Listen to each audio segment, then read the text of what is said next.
else they just block you. They'll make you stop. What I want to do is start out with something like the person who got in front of me in line when I was getting ready to go in the movie. I'm going to choose not to attack them or myself for that. I'm going to choose to feel peace even though they lost my ticket when I got up to the box office. That's the level you start at. You start at the level of, I'm going to choose for peace in these everyday specific situations that I'm in. And the more you focus on the theoretical issues, what's a theoretical issue? A theoretical issue is anything you can't prove. So whenever you focus on anything you can't prove, the Course teaches it's a delaying maneuver to keep you from accepting the truth. For instance, if we got in a discussion about reincarnation, can't prove that that's true or not true. If we got into a discussion about whether this is a dream or whether this is a reality, can't prove to you whether that's true or not true. So anytime we spend on that is a delaying maneuver. What could we see as true? Well, we could see as true that our body is a learning device to give us certain experiences in order for us to make certain realizations. None of us would have a hard time relating to that. You see what I mean? Whenever you really want to make really fast movement in the truth, you always focus on that which you can do now that moves you in that direction. Now, my personal belief is that I choose everything that happens to me, even if I don't know how. That makes me feel more powerful than I'm a victim of circumstance and all kinds of things can happen to me and there's nothing I can do about it. Yeah. Now, I can choose to look at it that way, or I can choose to look at it like I'm somehow inviting this into my experience, whether I understand it or not. It's somehow connected to me, so therefore it could be changed. Which one of those sound most empowering? Yeah. Now, if you are the average person, then you're not very happy. Okay, so therefore the idea that you're the one that's creating the experience that you're having will not be something that will excite you unless you reached your limit and you're ready to move on to another way. So it's saying to us that if we glorify our learning device, it doesn't make any sense. Glorifying my body doesn't make any sense, because if I make my body what I am, then as my body changes, then I'm going to believe I cannot receive the love and the power that I am. You know, if my being loved is based on me looking the way that I did when I was 25 years old for the rest of my life, then that is obviously an error. But if I am not my body, then as my body changes, it has no effect on me and who I am. And anybody who can see and recognize love would love me regardless of the way my body looked ultimately. Ultimately. But while it looks like you think you want it to look, you best party. And enjoy that joker, because it's like an ice cream cone. It is melting.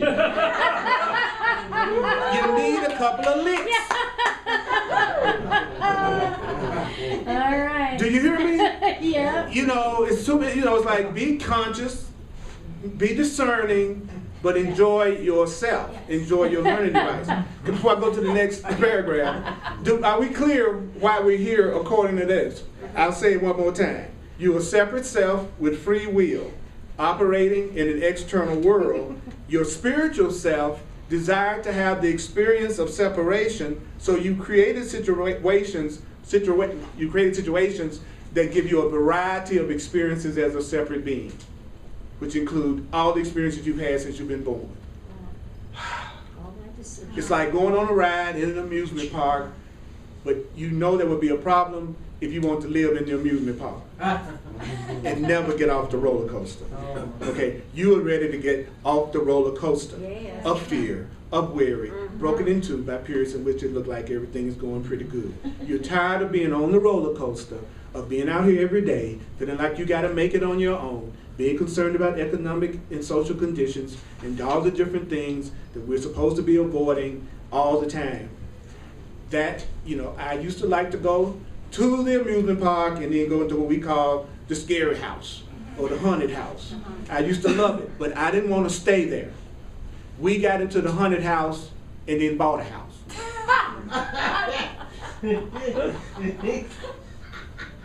We got into the haunted house and got driver's license. Some of us are going, there must be another way of looking at this. Okay, are you clear? Yeah. Yeah, bro. So then, like what you were saying about, like, you know, this is kind of like a dream, and then like we're waking up. So is it like, I don't know if you've ever watched that movie Vanilla Sky? Yeah, I saw it. Yeah. So is it like?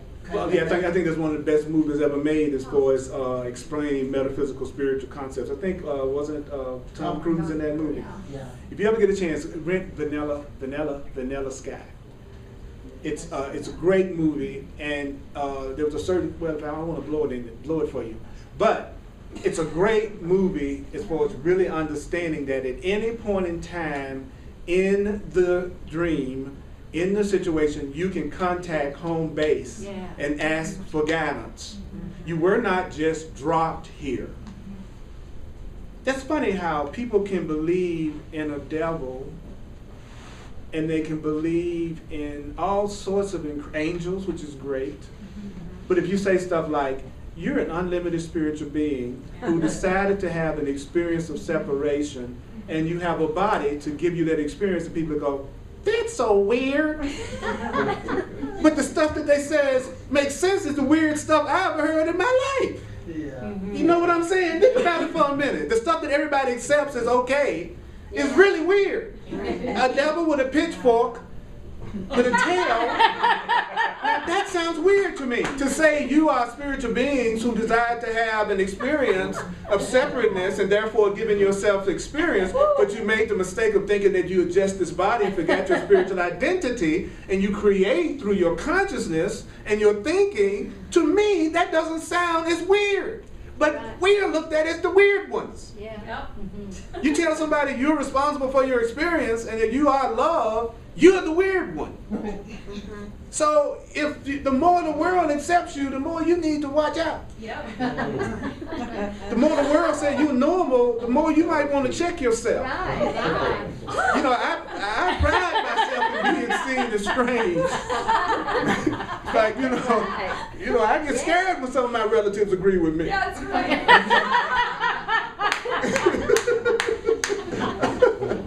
But you know, that's the cool thing about love. Love transcends all the intellectual concepts and differences that we have. There are people who love me who don't agree with me, but because they love me, they don't attack me and they let me be. So love transcends the intellectual level. Okay? Let's go to another paragraph. That was the first one. It's a little simple little paragraph, wasn't it? I could have rushed through it, but what would happen later? We would remember the thing we just heard.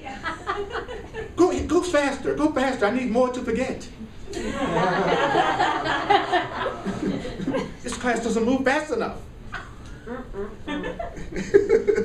The complex set of criteria needed to create a world of separation was, in the instant of creation, anticipated and provided in a form consistent with creation's laws. While this world was created with love, as all of creation was what? Created with love. This world was created with love. This world was created with love. This world was created with love. As all of creation was, it was also created to provide the desired experience. So this world was created with love, but it was also created to provide you with the experiences that you desire.